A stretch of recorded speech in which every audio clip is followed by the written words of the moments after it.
Dans cette troisième et dernière vidéo du chapitre 11, le stress aigu, une adaptation permettant d'anticiper un effort physique, nous allons traiter justement du stress aigu, un mécanisme adaptatif.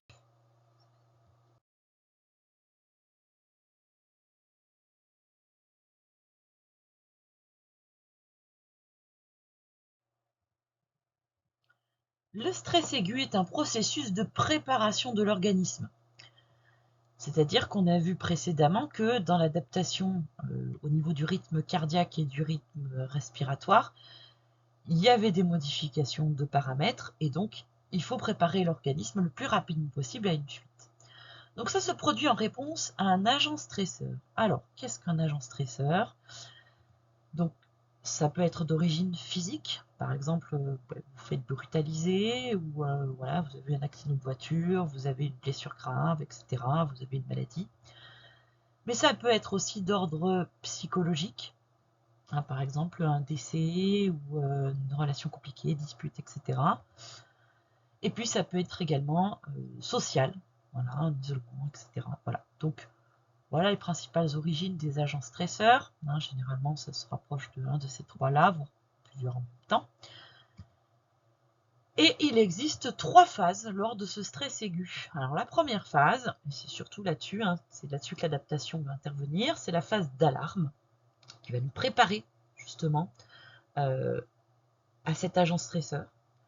Dès qu'on le voit, dès qu'on le détecte. Vous avez également la phase de résistance, hein, c'est-à-dire que on arrive à résister à cet agent stresseur. Hein. Je vous donnerai un exemple après. Puis enfin, la phase d'épuisement, c'est-à-dire c'est lorsqu'on est arrivé au bout, lorsque l'agent stresseur est trop important, on arrive sur cette notion d'épuisement. Généralement, on n'y arrive pas. Alors si on y arrive, ben voilà, c'est forcément après il y a des conséquences. Donc je vous donne un exemple concret. Le prof vous demande de passer à l'oral pour faire un exercice au tableau. Donc à partir du moment où il a dit votre nom, voilà, vous êtes en phase d'alarme. Donc vous allez avoir une adaptation de votre organisme et puis vous allez faire l'exercice au tableau.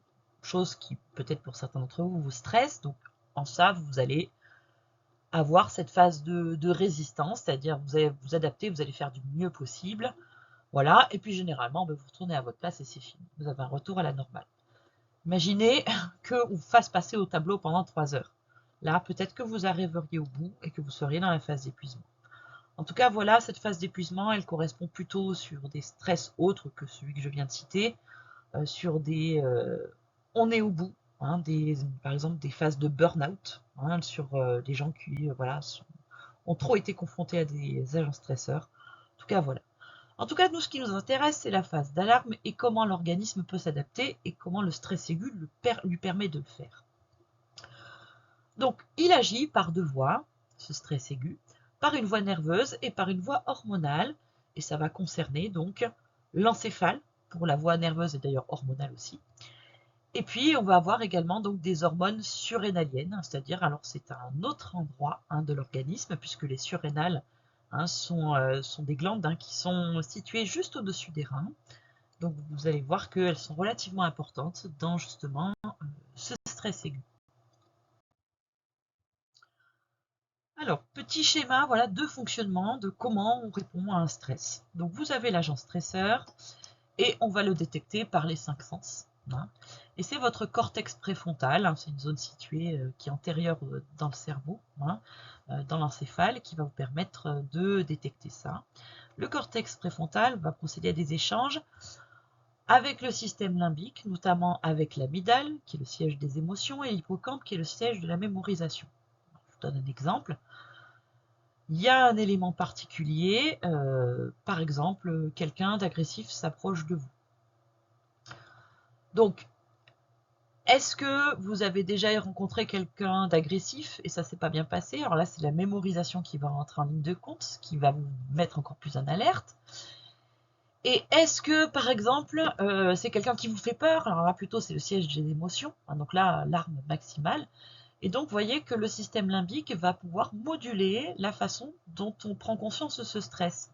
C'est-à-dire, est-ce que c'est quelque chose qui est très dangereux pour vous, que vous détectez comme très dangereux pour vous parce que vous avez à la fois la mémoire qui s'en mêle, vous avez déjà eu une mauvaise expérience et ça vous fait extrêmement peur, là c'est la partie émotionnelle, ou pas du tout, c'est-à-dire vous n'avez aucune mauvaise expérience et puis pour vous ça ne suscite aucune émotion et dans ce cas-là, vous allez un peu moins stresser finalement.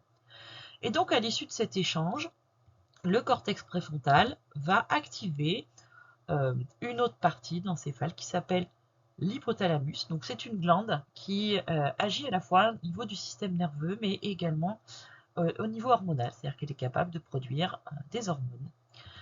Et donc, elle va entraîner deux réponses assez distinctes, même si les conséquences vont être parfois un peu redondantes. Donc, une réponse à action rapide, quelques secondes, mais qui va être fugace, c'est-à-dire qui va s'en aller très rapidement, et une autre réponse avec une action moins rapide, quelques minutes, mais qui, par contre, sera beaucoup plus durable. Alors, la première réponse, la réponse à action rapide, va activer une autre partie qui s'appelle locus ceruleus, qui va activer le système nerveux autonome sympathique dont on a déjà parlé dans le chapitre 9, c'est-à-dire c'est un système qui va vous préparer à la fuite en entraînant deux choses, l'augmentation du rythme cardiaque et ventilatoire, mais pas que, on avait vu que ça entraînait beaucoup de conséquences, en tout cas augmentation de la taille de la pupille, enfin voilà. Et puis, grâce à ce système nerveux autonome sympathique, on va avoir la production d'adrénaline par les surrénales. Donc là, c'est plutôt sur la partie interne des surrénales, la partie médulaire. Et l'adrénaline est donc une hormone qui, elle, va augmenter la glycémie en agissant, par exemple, sur la glycogénolyse, mais également la dilatation des pupilles, mais aussi voilà, la chair de poule, etc. Donc c'est quelque chose de relativement rapide, cette adrénaline, qui est détectable d'ailleurs dans l'organisme. Vous pouvez avoir un ressenti de cette, on parle de décharge d'adrénaline, puisque c'est quelque chose qui est relativement rapide. Par contre, ça ne reste pas dans le temps. Il y a autre chose qui va rester dans le temps, c'est la deuxième action de l'hypothalamus, donc une action moins rapide parce que c'est pas une action qui va être nerveuse, c'est-à-dire on ne fait pas appel au système nerveux. Précédemment, ça faisait appel au système nerveux et hormonal. Là, ça va être uniquement le système hormonal.